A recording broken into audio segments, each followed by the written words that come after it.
Sandra, Alba e María Elena son as tres últimas vítimas que deixa a violencia machista. Eran a exparella, excuñada e exsogra do presunto asasino.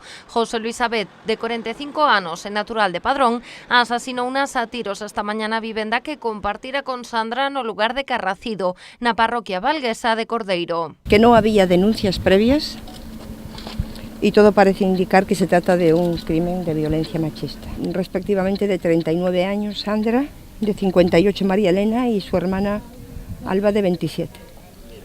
El presunto asesino es José Luis Abet Lafuente, que era la expareja de Sandra, y efectuó los disparos con un arma corta, primeiro contra a súa expareja e despois contra a súa excuñada e súa exsuegra. O presunto asasino disparou primeiro contra Sandra, que se atopaba ao lado do coche. Dentro agardaban os dous fillos da parella, de 7 e 4 anos, para ir ao colexio. Xa na finca da vivenda tirou contra a súa exsogra e a súa excuñada. As tres eran naturais da parroquia de Campaña.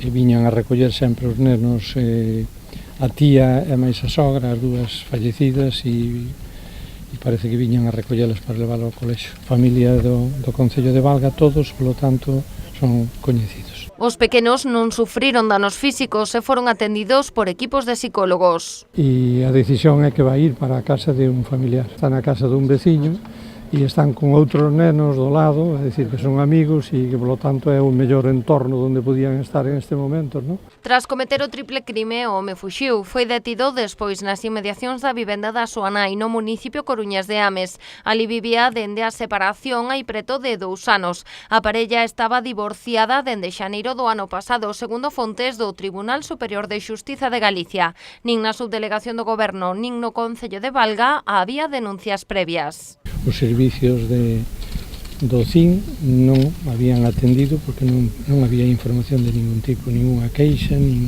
nos servicios sociais, nin nada, vamos. Este é o segundo caso de violencia machista que se rexistra no Concello de Valga no que levamos de ano. O pasado mes de marzo era María Jesús Guimarella, asasinada polo seu marido, que despois se quitou a vida. Si, nun ano, pois, dous temas moi fuertes. Terrible suceso que ha vuelto a sacudir el Concello de Valga, la provincia de Pontevedra y todo el país, tras el crimen que se había producido de María José Guimarell, que había sucedido el 10 de marzo del año en curso. Dende o 2003, 25 mulleres foron asasinadas en Pontevedra. Este ano xa hai 40 vítimas de violencia machista en toda España, 2 delas en Galicia.